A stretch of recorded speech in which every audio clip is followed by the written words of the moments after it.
আপনি জানেন কি, উইকিপিডিয়ার তথ্যমতে 2019 সালের 31 ডিসেম্বরে চীনের ওহান শহরে করোনা ভাইরাসের একটি প্রজাতির সংক্রমণ দেখা দেয়।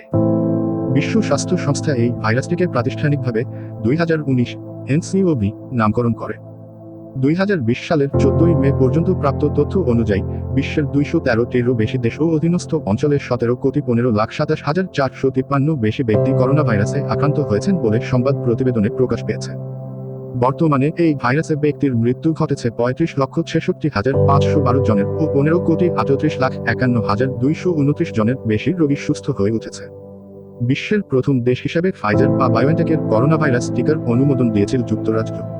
টিকা ছাড়াও জনসচেতনতা ও স্বাস্থ্যের কথা চিন্তা করে সবসময় মুখে মাস্ক পরা ও স্যানিটাইজেশন দিয়ে হাত ধোয়ার প্রতি জোর দেওয়া হয়।